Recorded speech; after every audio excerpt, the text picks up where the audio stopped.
ทุกองค์ทุกผู้ทุกคนตลอดกาลนานมาแถมแล้วเน้อเสียงก้องเสียงกองเสียงมองต่ำเข้าเสียงตุเจ้าเทศนาธรรมมาเยี่ยมมาใจท่านสาธุชนคนดีตั้งหลายถึงบ้านถึงจองเพื่อเอาธรรมะแบบรากหญ้าแบบธรรมดามาฮือพ่อแม่พี่น้องตั้งหลายฟังก่อนที่จะได้ฟังนี้ขอเชิญชวนมวลพุทธบริษัททั้งหลายไหว้พระเหมือนกับนักมวยไหว้ครูระลึกถึงครูบาอาจารย์ก่อนผู้ที่ไปแสวงหาสัจธรรมสี่อสงไขยปลายแสนมหากัปและ10 ชาติปางสุดท้ายได้เกิดมาเป็นพญาเวสสันตละตาลเข้าของทรัพย์สมบัติสละบัลลังก์ไปบวชเป็นพระฤาษีตาลเมียตาลลูกบำเพ็ญขนาดหนักจนได้ตรัสรู้เฮาไหว้ครูบาอาจารย์เนี่ยก่อนเนออาลังหังสัมมาสัมพุทโธภควาพุทธังภควันตังอภิวาเทมิกราบสวากขาโตภควตาธัมโมธัมมังนัมสสามิกราบสุปฏิปันโนภควโตสาวกสังโฆสังฆังนะมามิกราบหันทัพไมยังพุทธัสสะภควโตบุพาภะคณะมะกะลังกะโลมาเสนะโมตัสสะภะคะวะโตอะระหะโตสัมมาสัมพุทธัสสะนะโมตัสสะภะคะวะโตอะระหะโตสัมมาสัมพุทธัสสะนะโมตัสสะภะคะวะโตอะระหะโตสัมมาสัมพุทธัสสะพุทธังสรณังกัจฉามิธัมมังสรณังกัจฉามิสังฆังสรณังกัจฉามิตุติยัมปิพุทธังสรณังกัจฉามิตุติยัมปิธัมมังสรณังกัจฉามิตุติยัมปิสังฆังสรณังกัจฉามิตติยัมปิพุทธังสรณังกัจฉามิตติยัมปิธัมมังสรณังกัจฉามิตติยัมปิสังฆังสรณังกัจฉามิอิติปิโสภะคะวาอะระหังสัมมาสัมพุทโธวิชชาจรณะสัมปันโนสุขโตโลกาวิทูอนุตตโลปุริสาธัมมสาละถิสัทธาเทวมนุสสานังพุทโธภควาติสวากขาโตภควตาธัมโมสันติติโกอากาลิโกเอหิปัสสิโกโอปนะยิโกปัจจัตตังเวทิตโพ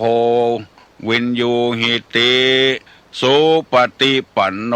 ภควโตสาวกสังโฆอุจุปฏิปันโนภควโตสาวกสังโฆญาญะปฏิปันโนภควโตสาวกสังโฆสามิเจปฏิปันโนภควโตสาวกสังโฆญาติตังจัตตาลิปุริสายุคานิอัฏฐาปุริสาปุคลาเอสาภะคะวะโตสาวกสังโฆอาหุไนโยปาหุไนโยทักขิไนโยอัญจลิกาละนิโยอนุตตลังปุญญเขตังโลกัสสาติกราบหนึ่งกราบสองกราบสา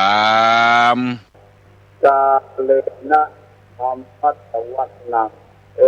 ตัมมังสารมุตตะมังมาแล้วเด้อพ่อแม่พี่น้องลูกเต้าหลานเด็ก วงศาคณาญาติมาแถมแล้วมาคู่วันตอนนี้อันยังมาเสียงฟ้องเสียงของเสียงมองต่ำเข้าเสียงตุเจ้าเทศนาธรรมมาถึงบ้านมาถึงบนเรือนมาถึงในเรือนมาถึงในมุ้งมาถึงในสุดมาถึงเรือนหม้อเข้าต่อไฟมาถึงห้องน้ำมาถึงในรถในลาที่พี่น้องทั้งหลายกำลังเปิดวิทยุในรถอยู่มาถึงในกาดในลีมาถึงกุฏิสุดทางในให้ในสวนที่เปิดวิทยุอยู่มาเยี่ยมมาใจมาประกาศธรรมพี่น้องพุทธชาวบ้านที่สนใจในการฟังเทศน์ในการฟังธรรมเพื่อจะได้เอาธรรมะมาเป็นเครื่องปฏิบัติทางจิตทางใจมีจิตใจอ่อนน้อมมีจิตใจทุ่มทึกในพระธรรมคำสอนทำบุญตนทานมีใจเบิกบานในพระพุทธศาสนานี้สอนทุกคนหนึ่งทานสองศีลสามภาวนาการทานนั้นนอกจากจะได้บุญแล้วเป็นการชำระสะสางกิเลสอย่างหยาบที่มีในสันดานในจิตในใจของคนเพราะว่าคนใดเป็นคนหือทานกิเลสอย่างหยาบมันจะออกมันจะถอยมันจะหายไปถึงวันนี้เขาอยู่กันด้วยกิเลสอย่างหยาบเพราะกิเลสอย่างหยาบมันยังมีอยู่ในจิตในใจของคนทั่วไปจะสามารถเอาอย่างมาลบมาล้างมันได้ซึ่งมันเป็นตัวที่ทำให้สร้างให้คนเดือดร้อนถึงวันนี้เพราะกิเลสอย่างหยาบเพราะเขาบ่มีการทานให้กันคำว่าทานนี่มันมีหลายอย่างอามิสทานอภัยทานธรรมทานถ้าเกิดขึ้นกับจิตกับใจของใครของมันแล้วกิเลสจะเบาบาง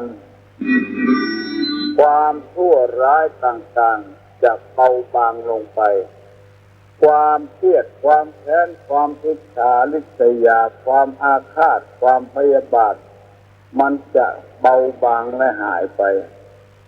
สิ่งที่เหลือคือเอานั่นก็คือความสุขเพราะฉะนั้นในศาสนาของเฮานี้จึงนิยมในการซื่อสัตย์เป็นอย่างมากเพื่อชำระกิเลสของตัวเองการนั้นเพื่อตัวเองก็มีเพื่อคนอื่นก็มีเพื่อตัวเองที่เอาจังได้ยินคนเท่าว่าทานไว้สมุที่สุดกิเลสตัวนี้ถ้าเอาบ่มีการทานยิ่งหันแก่ตัวยิ่งจะเอามีแล้วมีแถมเอาแล้วเอาแถมต่ำสองมือปอกกีบตรงแห่ตัวแถมเอาใส่ซอกคอตัวแถมเอาแวดต่ำเปลวต่ำเสื้อตัวแถมตะลุมปุมปุ๊บเอาใบเอาบอดเพราะตัวนี้เป็นกิเลสทั้งนั้นมันได้ใจได้สอยแต่ชาตินี้ชาติเดียวแล้วเกิดว่าคนเอาในโลกเนี่ยเป็นเชื้อเหตุผลคนใดก็จะเอาเหตุผลแบบรวบให้ไปมหันอกหันใจไปคนใดด้อยอากาศด้อยโอกาสก็ปล่อยคนด้อยฮะนะบ่พอบ่คอยกันลองรับตาคิดใจพอโตมันจะอยู่ม่วนก็เพราะว่าต่างคนต่างมีกิเลสเหมือนกันหมด ในศาสนาเขาจึงนิยมมีการฮือการขันเข้าไปฮือพ่อฮือแม่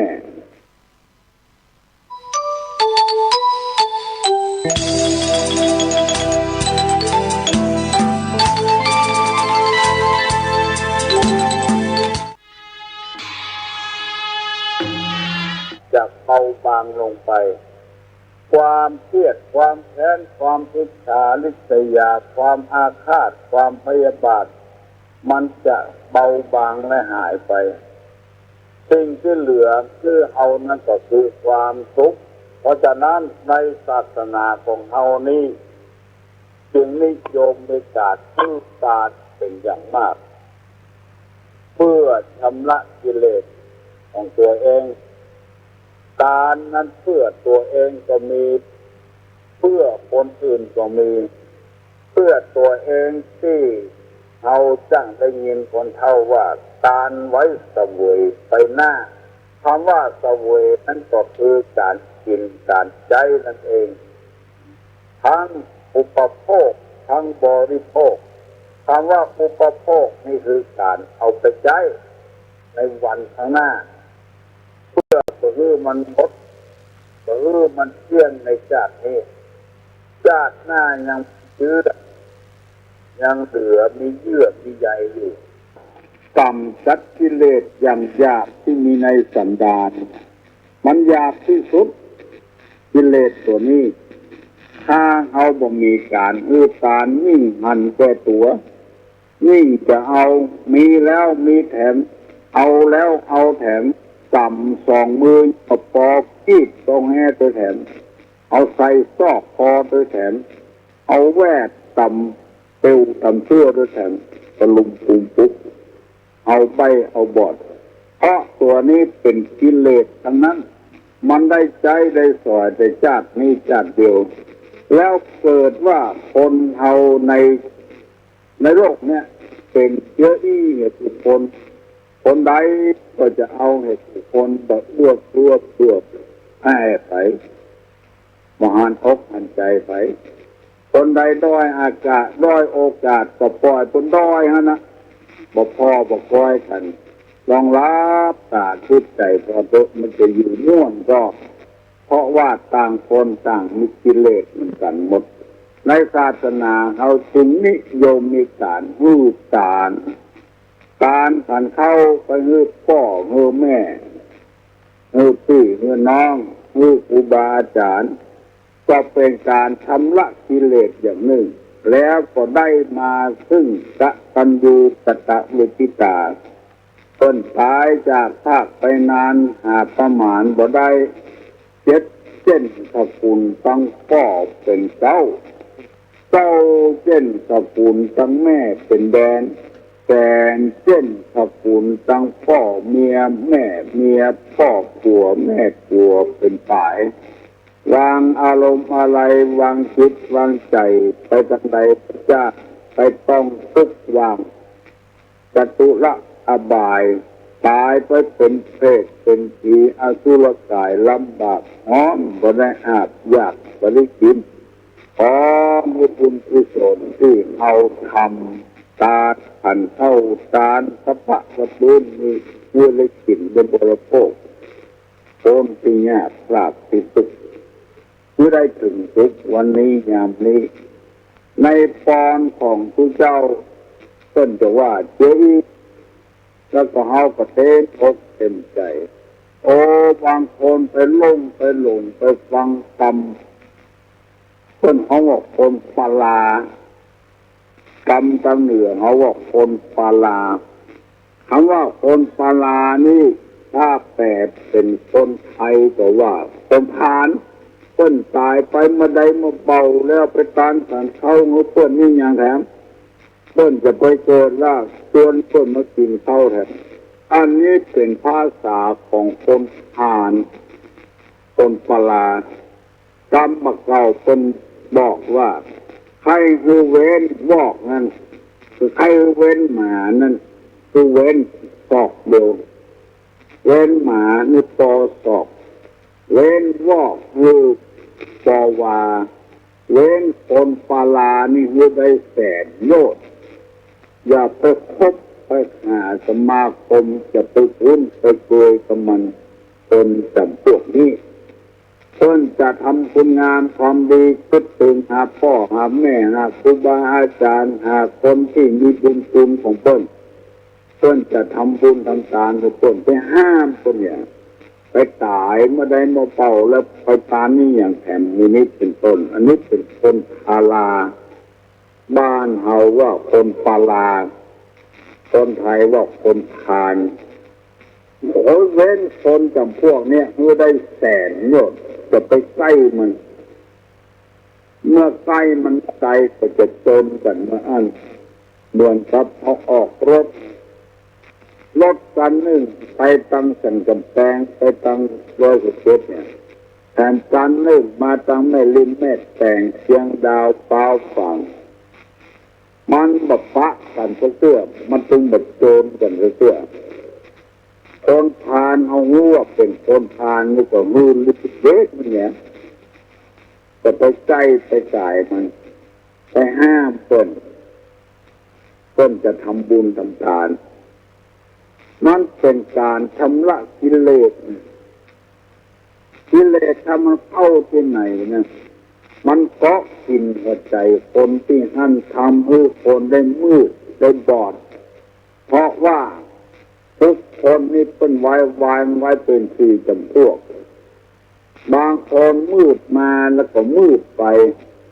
บางคนมืดมาสว่างไปบางคนสว่างมาแล้วมืดไปบางคนสว่างมาแล้วสว่างไปฟังดีๆเนอะมันมีหลายจำพวกในศาสนานี้ยกกันหูตาลดังที่น้องทั้งหลายจะหันว่าไฟไม่หอมไม่เหือนทดเนื้อประดาตัวช่วยกันมีไอ้อย่างผ้าผ่อนต้อนสบายของกินของใจเอาไปช่วยคนที่ประสบอันเนี้ยทุกคนใจบุญคนที่ประกอบไปด้วยศีลธรรมกรรมฐานมาจำเป็นที่จะสำคัญเขาวัดนุ่งขาวห่มขาวโกนหัวโกนคิ้วอย่างเดียวมีจิตใจเพื่อแพร่ประกาศทางวิทยุท่องประกาศทางหนังสือพิมพ์ท่องคือจักชวนคนให้มาทำบุญช่วยพี่น้องที่ไฟไหม้น้ำท่วมบัดใจเฉพาะคนบ้านเอาต้องอันที่ทำกันแม้แต่เจ้าฟ้ามหากษัตริย์ทรงอยู่ก็ได้กิโลมีถุงยังชีพถุงพระราชทานเอาไปช่วยคนไฟไหม้คนน้ำท่วมการทำเจ้าอี้นี่ก็คือการปฏิบัติธรรมนั่นเองมีการมุตานเพราะฉะนั้นตุลวงและก็ดีไผก็ดีท่านมหาท่านด็อกเตอร์ที่อยู่ในวัดในวาออกประกาศธรรมผู้เจ้าผู้ตอนผู้แรงผู้ค่ำคืนประกาศให้คนทำบุญทำทานเพื่อทนุบำรุงพระพุทธศาสนาก็มีเพื่อตัวเองได้เสวยไปหน้าก็มีเพื่อทานให้คนอื่นก็มีคือจักชวนให้พี่น้องทั้งหลายได้ทำบุญทำทานเพราะเอาเกิดมาเป็นคนต้องเสียสละลูกของเขาก็ดีหลานของเขาก็ดีที่เกิดมาช่วยตัวเองบ่ได้อาศัยพ่ออาศัยแม่ดูแลกล่อมเกลี้ยงเลี้ยงผู้ใหญ่ส่งเขาห้ำองเฮียนจบแล้วมีการมีงานทำเพราะเกิดจากการมือการของพ่อของแม่แต่ปล่อยปะละเลยไว้เหมือนกับพี่น้องร่วมโลกของเราขอโทษเนอะแต่จะเอามาเปรียบ อย่างวัวอย่างควายก็มีพันแล้วที่มันจะดูแลใจใส่ให้ลูกให้เต้ามามีประสบทรัพย์สมบัติอย่างไว้ให้ลูกให้เต้ามีแล้วเกิดมาก็ปล่อยเกิดมาก็ปล่อยมีกี่ตัวก็ปล่อยเลี้ยงชีวิตด้วยตนเองก็พ่อก็ปล่อยกันแต่คนเอามันแบบใจอย่างอ่านต้องสร้างบุญคุณไว้ให้ลูกเพื่อลูกศิษย์ลูกหาจะอ่อนมีความรู้ก็เพราะว่าสั่งสอนกันต้องป้อนให้กันการป้อนให้กันนี่คือการทานนั่นเองการเสียสละการจาคะการบริจาคครอบครัวที่มีความสุขบานหวานใจระหว่างผัวกับเมียเมียกับผัวอันนี้มันแบ่งปันให้กันบัดเดียวสมดีมีหนทางที่จะตามได้หลายอย่างสมมติว่าถึงวันเกิดวันที่นั้นวันที่นี้มาจุมาจอดระหว่างผัวกับเมียรู้กันจะง่ายเอ้าถูกเกิดวันที่6เนอะเดือนตุลาเนอะวันนี้เนอะคือข้าวต้มขนมเนี่ยบริจิกจอกเนี่ยปลาผัวไปวัดไปหยาดน้ำโอกาสงูตัวเจ้าปั่นปอนมัดติ่งมัดมือติ่งบมัดตัวเจ้าก็ปั่นปอนให้อยู่ดีมีสุขเนิ่นนายน้ำนายนี้เตะมันการแบ่งปันให้กันความสุขให้กันวันเกิดของเมียก็จ่ายนี่ไปจัดข้าวต้มขนมอาหารการกินกับจ้างก็อันอย่างสักอย่างเป็นวันเกิดของเมียถ้ามีตาก็ซื้อแหวนจะซื้อสร้อยจะ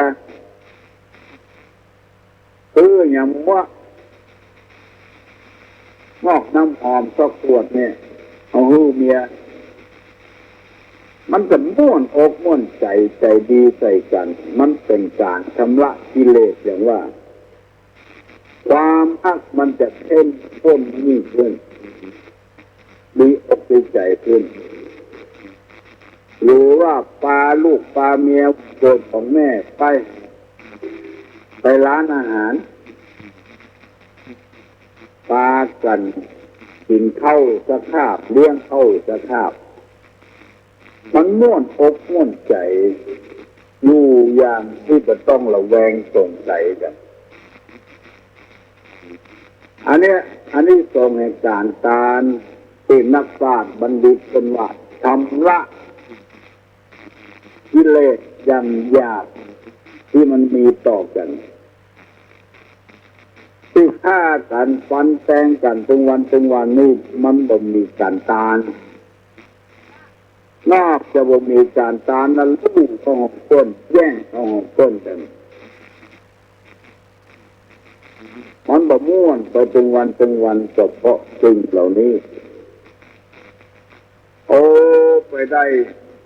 อ่านหนังสือพิมพ์2 คนผัวเมียชอบซื้อของเก่าไปขายถึงวันแจ้งก็ออกบ้านไปขยะที่เพิ่นเอากว้างแล้วก็ดีที่เพิ่นเก็บไว้ก็ดีเป็นเล็กเป็นวาเป็นพลาสติกจนสร้างฐานะความเป็นอยู่ดีขึ้นหน่อยซื้อรถปิกอัพด้วยกันซื้อผ่อนเอาไปเก็บของเก่าเอามาขายถึงวันจนสร้างฐานะดีขึ้นมาผัวซื้อทองคำมาใส่พร้อมจากน้ำหนัก2 สลึงเพิ่มขึ้นเป็น2 สลึงเป็นบาทจากบาทเป็น2 บาท3 บาท เอาใส่คอทองคำมาห้อยเป็นน้ำหนัก5 บาทฝ่ายเมียก็อย่างเดียวกันวันหนึ่งออกบ้านออกจองไปเอาเสาะของเจ้ามาเข้าบ้านมาสักกรรมตึงปวดตึงเมียพี่น้องอยู่ตั้งหลังลูกเต้าอยู่ตั้งหลังก็เดือดร้อนพ่อไปไหนแม่ไปไหนไปแจ้งความมือตำรวจไปเสาะงาเป็นว่าเป็นตายไปนี่แล้วตึงปวดตึงเมียปาดคอเพิ่นแล้วเอาใส่คอน้ำหนัก5 บาทไป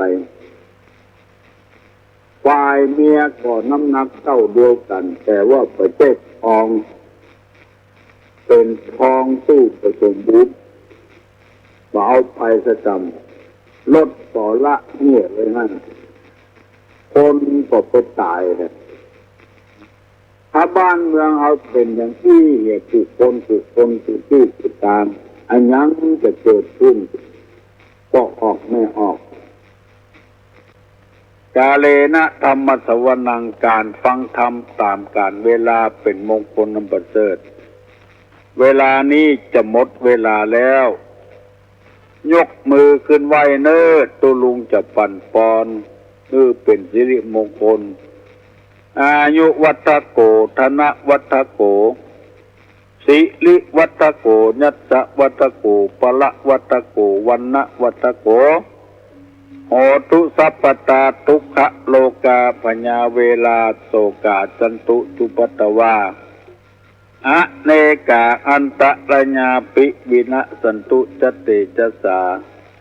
ใจญะสิทธิตนังลาพังโสทีภกยังสุขังพลังสิริอายุจะวันโนจะโภกังวุฒิจญะสวาสตาวาสาจะอายุจะชีวสิทธิววันตุเตสัพปีติโยวัจจันตุสัพพะโลโกวินัสตุมาเตภวะสวันตลาโยสุขีติคายุโกภวะอภิวาธนะสีลิสนิจจังวุธาปจายิโนจัตตาโลธรรมาวัฏันติอายุวันโนสุขังพลัง